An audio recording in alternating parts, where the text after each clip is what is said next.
Hello, greetings, Zahra Jawad here, ex-Shia. Okay, so 1 and 2 on YouTube, my channels. Um, you can, on both I'm active, so here I am. It's been very difficult for me to read about battles and to see the, look at the prophet that, whose grandson I loved, that he's turned out to be a horrifying, devastating, monstrous man ever. So whenever, even, when I got separated from my beloved family friend, teacher, Ms. Dissa, I had disconnected. Did I say I had disconnected from Karbala? Like I couldn't take even thriller movies, and I stopped reading suspense, even suspense books, stories. I stopped reading my favorite, what's her name, the author? She used to write about these murder mysteries and suspense. So even suspense stories I didn't want to read or see movies on, let alone thriller, right? So just my fairy tale, life is love and freedom. So I got into that because it was too much for me. And I used to disconnect from Karbala. I couldn't imagine, I didn't want to think about a tyrant like Yazid, but I had to because out of my love for Imam Hussein. Life as it was hellish.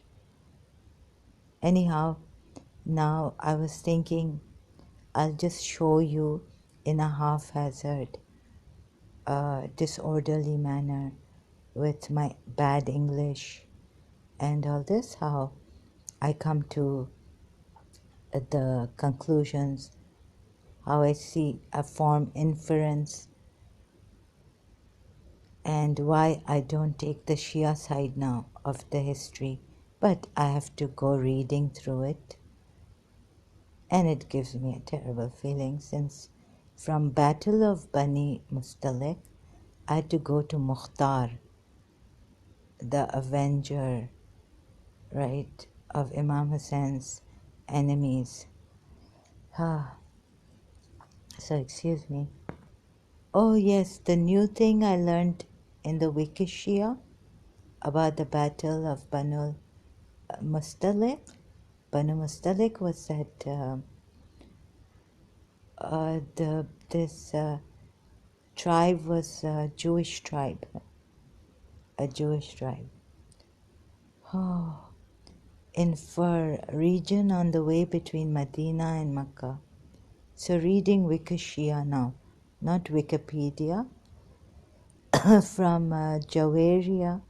There was not much detailed account on Jawaria, Wikishia, like there is on Wikipedia. So that's why I have to leave Wikishia.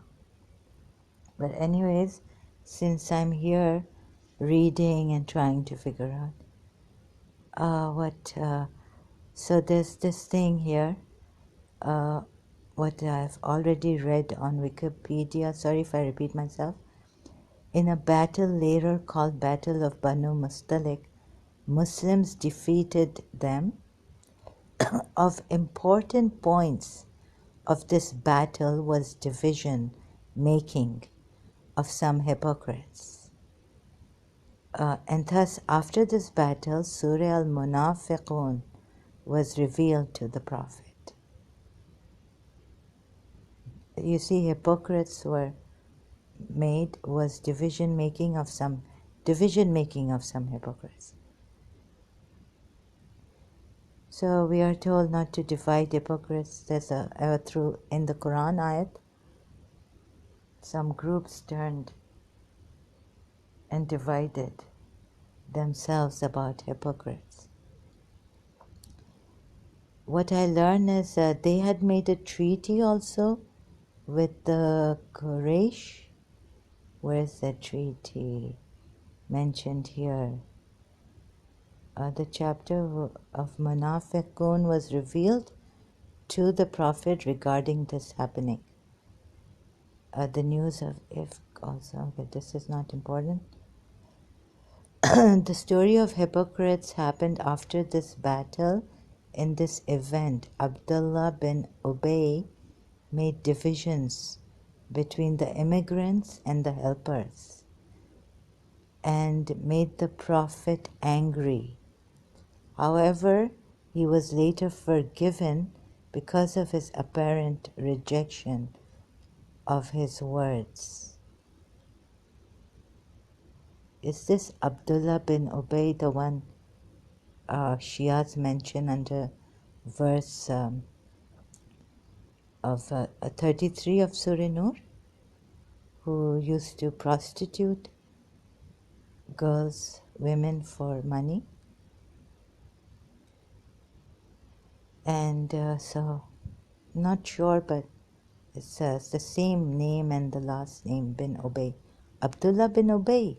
Obey, obey, obey, obey, obey. Okay, different way it's written. It's written here, I think, Ubayy, obey, obey. Okay, so what this is really, I think hypocrites, division of hypocrites came out of this battle. Can you please explain this some more? I cannot right now explain this in more detail as I don't understand much. But here, the Bani Mustaliq tribe, the lineage of this tribe reaches Jadima, son of Sa'd Amr bin Rabia, ibn Durayd, regarded the cause of naming Jadima as Mustaliq due to his beautiful and great voice, derived from Salaqa, meaning power of voice. This tribe lived near waters of Muraisi in Qudayd region, and since they were allied with Banu Harith and Hon, they became famous as Ahabish. Citation given here. Just let me drop some.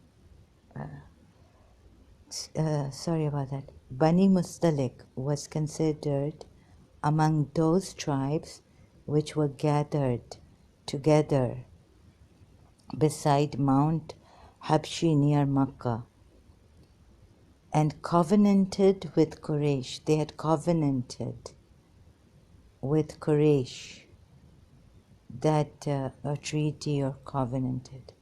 They had covenanted with Quraysh that be united against others as long as Mount Habshi is. So they were called Ahabish after the name of the mount. They had covenanted with the Quraysh that to be united against others as long as Mount Habshi is. This covenant was broken. How it was broken? Not by these two, Quraysh, or that's why these Bani Mustaliq have helped the Quraysh in Uhud, the battle of Uhud, right? Against Prophet Muhammad. And they had covenanted. So what happened is, this covenant was not broken, but they, both of the Quraysh and the Bani Mustaliq were broken. I don't know how that happened. I'm searching my mind for it. And I don't know how Muhammad, I can say that if there is a shaitan, then he is the most powerful.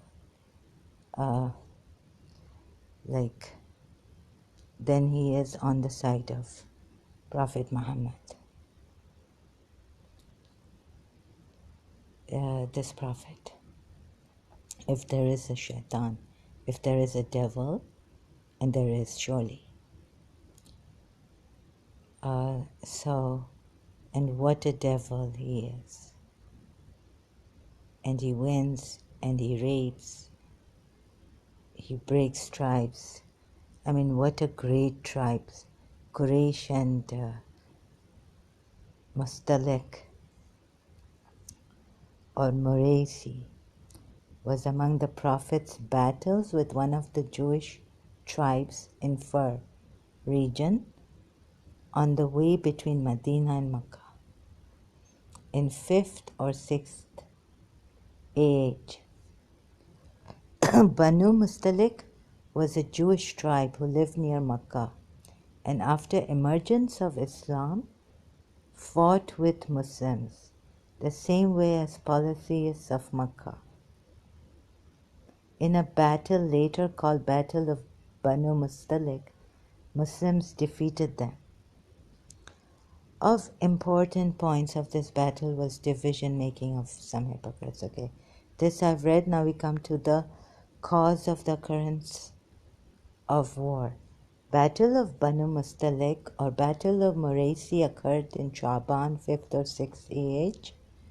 The noble prophet was informed that Harith bin Abi Dirar, the chief of Banu Mustaliq, had gathered his tribe and some groups from Arab tribes and some groups from Arab tribes and had prepared for fighting with Muslims. Then after the Prophet ratified the truth of the news, moved Muslims' army toward them. Due to being close to the battlefield and to earn booties, a group of hypocrites, hypocrites joined the army of the Prophet. Killing of a spy from Banu Mustaliq by the order of the Prophet. But by the order of the Prophet. You see here, what are we told? This is Wikishia, not Wikipedia. That's why I've come here recording also and live stream. I mostly wanted to make a video of this, right? I said I would go to Wikishia and read about the Bani Mustaliq. So here I am. What am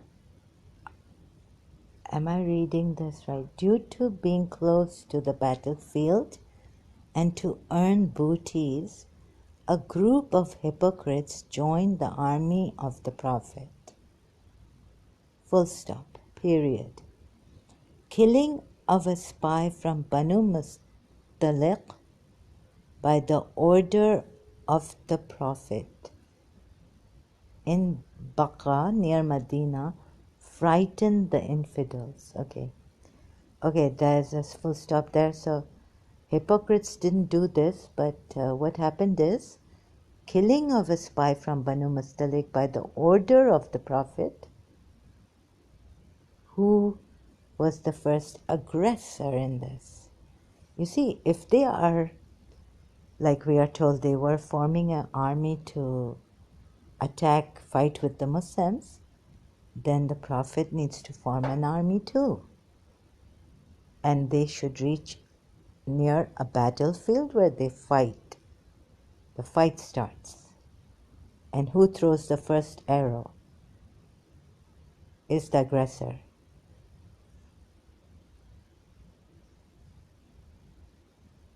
We were told that you can't prevent a war by just going and killing those you think have started to,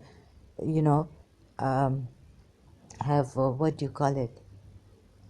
have prepared to kill you, have started to come for to kill you.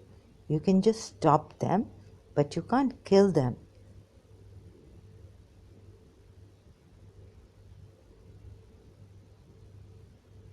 The thing is that here Wikishia tells us cause of the occurrence of war under it is that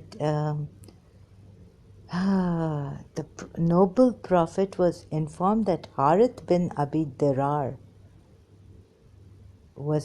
had gathered his tribe and some groups from Arab tribes and had prepared for fighting with Muslims. But they were still where they were at their place, Muraisi.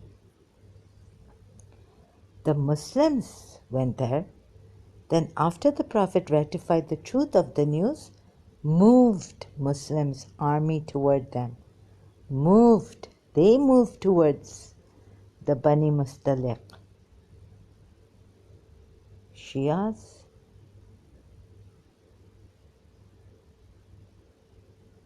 This is in Wikishia. Citation Waqidi al-Maghazi, Volume 1, page 404. You see, you cannot. We were told as Shias that we were never the aggressors. Even Prophet Muhammad, from day one, Battle of Badr, the Battle of Uhud, Battle of Hunain, and even the ones Prophet Muhammad fought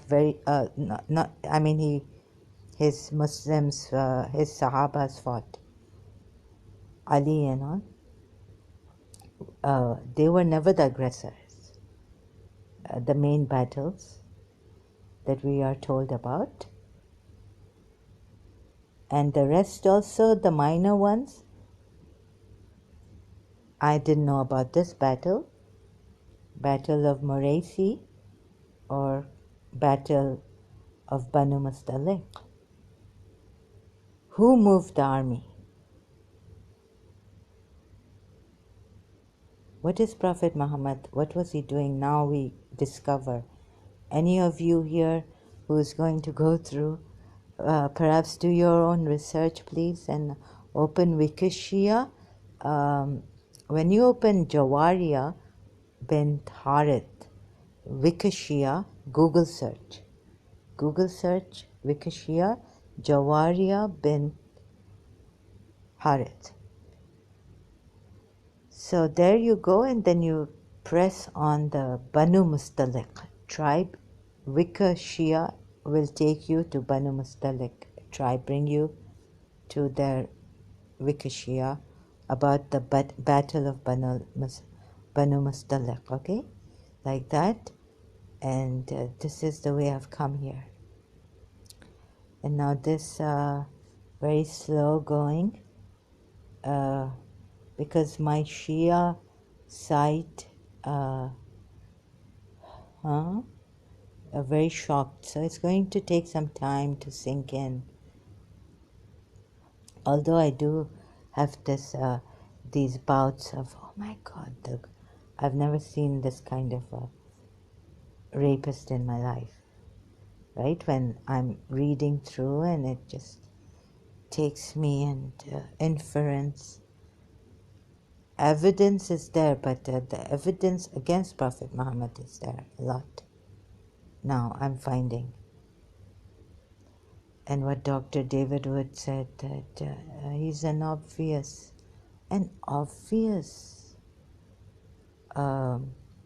false prophet, warlord, caravan robber.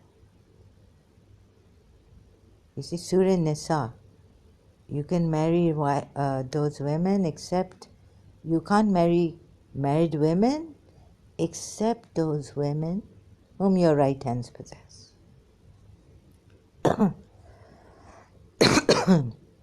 But Yazid never did this. We're not told.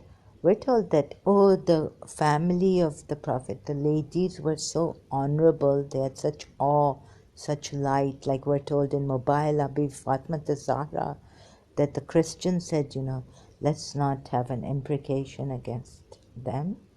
Let's not have an imprecation, curse thing on us. We'll just give them jizya. So that awe struck, that light and that dignity or whatever it was in them, God's light.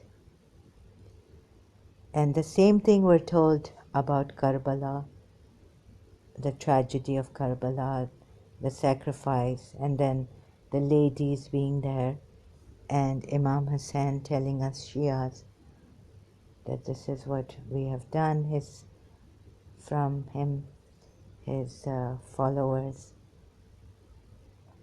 that the ladies could not be, only their veils were snatched, but and atrocities in the sense that taken from, they weren't allowed much mourning period. They saw the butchering of their children, minors, who were going to war, were asking Hussein, and he had to finally reluctantly allow them, below 15 years old. I was told the age for war for males is to participate in war is 15. I'm not sure, but there were Bibi Zainab's children were below, Anna Muhammad were below 15,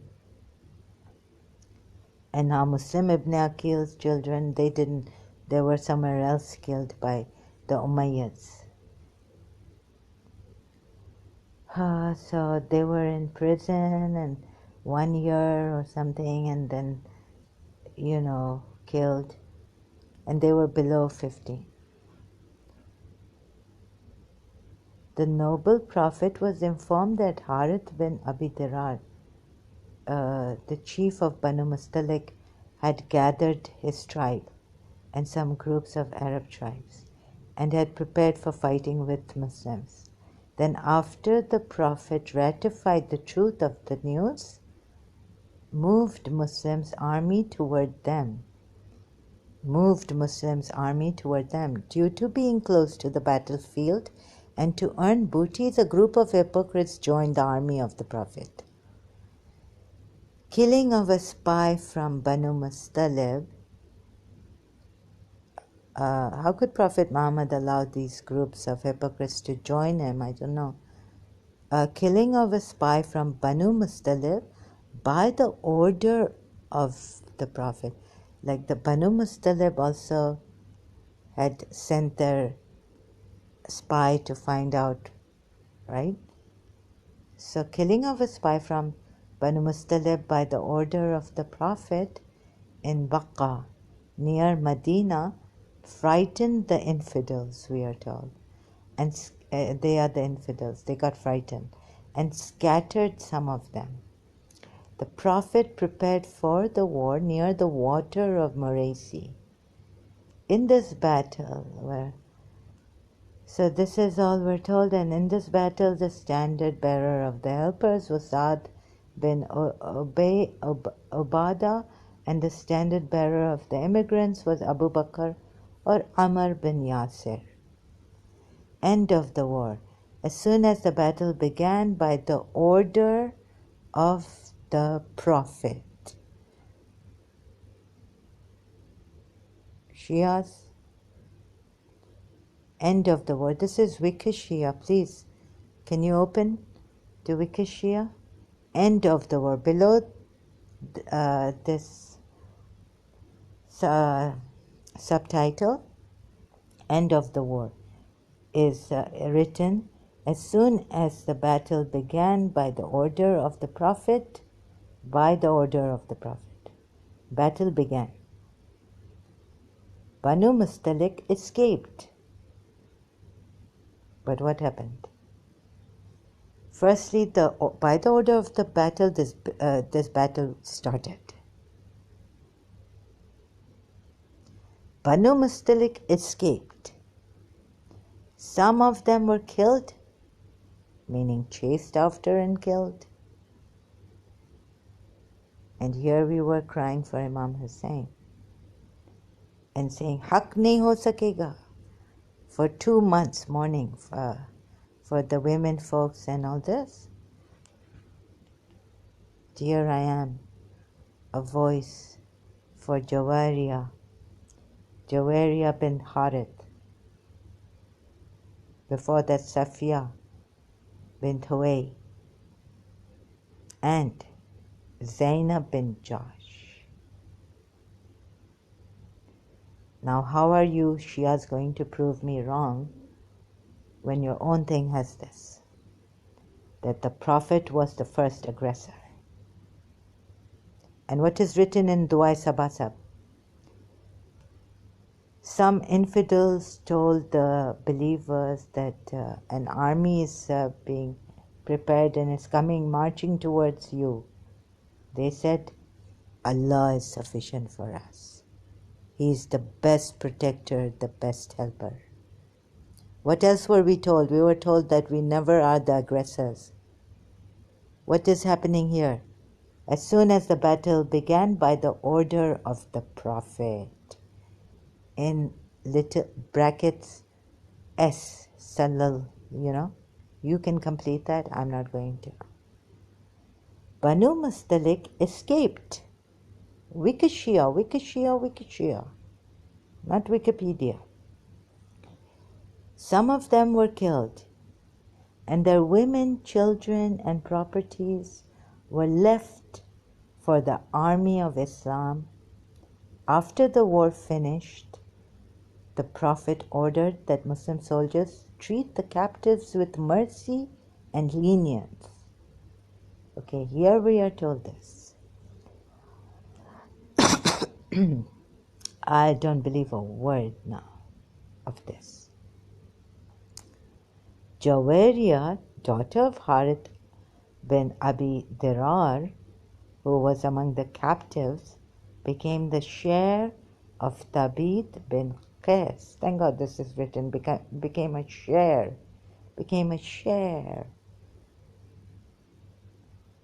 Or his cousin from the booties.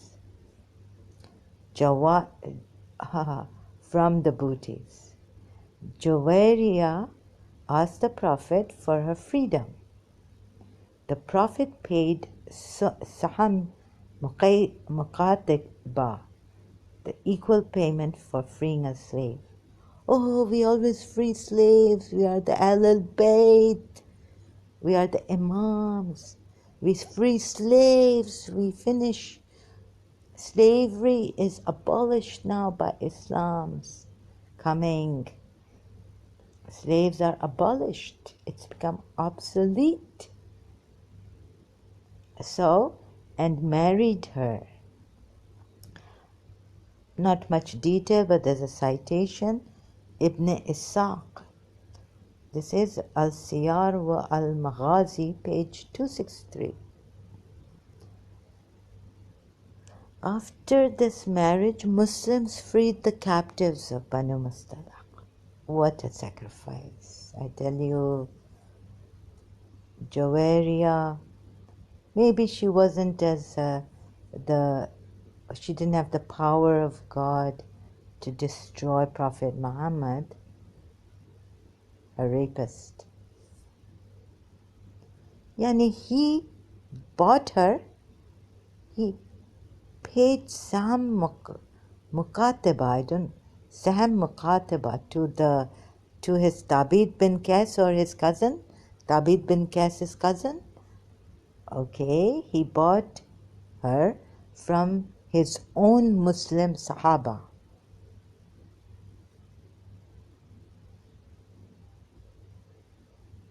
He freed her for freeing a slave and married her. This is the way you tell us. Short and sweet. Help the widow after killing her husband. Nothing mentioned about her husband being killed. References are given, but short and sweet. We will go. Don't give me details of Zainab, Bibi Zainab, and all this. Huh? And if you're going to come here and fight with me, no, I mean, I'm going to defend myself. So I can have some wits on my hand. I will have it. You have your wits on your hand, right? This prophet, inference. If my mother was alive, I would tell her the same thing. Shia mother, throw away Ali Asghar's thread.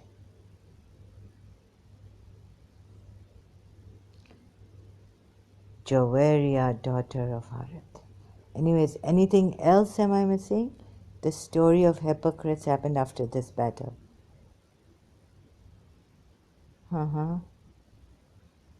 Made Abdullah bin Ubay made the Prophet angry. Okay, after making divisions between immigrants and helpers. However, he was later forgiven. You see? See?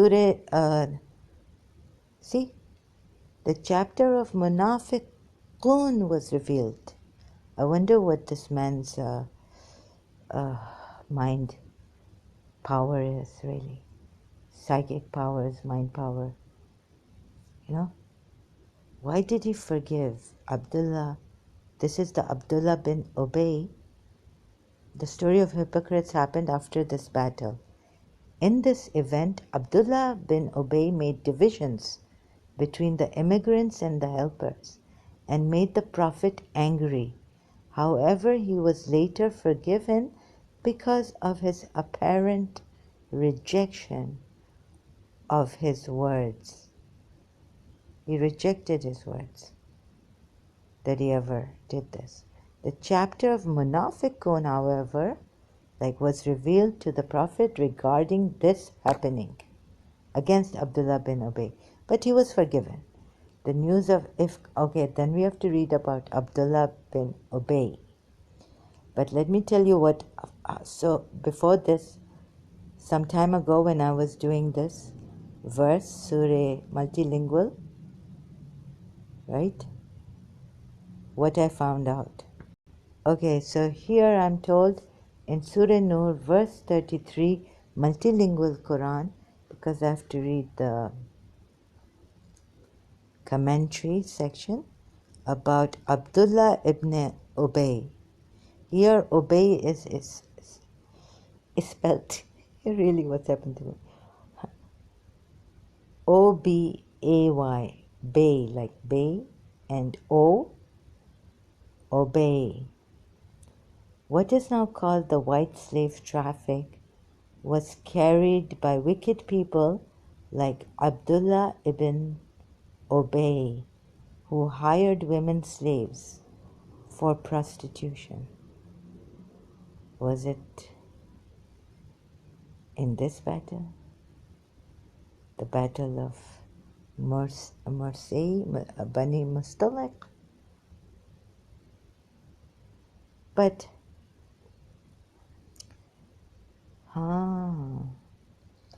force not your maids to prostitution when they desire chastity. When they desire chastity. Please pay attention. In order that you may make a gain in the goods of this life.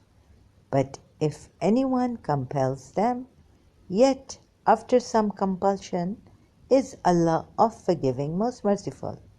In brackets, to them, or to also Abdullah ibn Ubay. Okay, am I speculating too much? Am I speculating? According to Imam Jafar bin Muhammad as-Sadiq, it is the duty of a true believer to forego the agreed amount. If the slave desires freedom, forego the agreed amount. Okay, but forgo. But here he has to pay. Prophet Muhammad then where? Not here. Where? Bani Mustaliq. Battle of Bani Mustaliq. He has to pay his believer, Qais. What's his first name? Sorry, they have such long names that I have forgotten his first name. I just remember Qais. According to Imam Jafar bin Muhammad as-Sadiq, it is the duty of a true believer. True believer. His grandfather? Ooh, hold on. Okay. Wait a minute. Let me just get this. How long will I be holding on? And repeating, reading, repeating, reading, repeating, reading. It is the duty of a true believer to forego the agreed amount if the slave desires freedom. Yani, to forego the agreed amount. Yani, to forego the whole amount, or even the agreed amount may be 200 dinars. Oh, you have to pay a little less than the agreed amount. If the slave desires freedom. Jawaria, Prophet Muhammad paid from their money. Come on. I mean, come on, Shia. Sorry, I have to put it this way now. Although the Imams among the Ahl al-Bayt gave freedom to their slaves, but it is a historic fact that most of them refused to leave the service of the Imams. Historic fact that Jawaria, she just fell. She just looked at Prophet Muhammad, and Prophet Muhammad looked at her and said, you go back to your father. I've killed your husband. I'm really sorry, dear sister. You are not a captive. You have not fallen into the hands of my Sahaba, have you? No. Why would I marry you? Am I a rapist of one of a kind?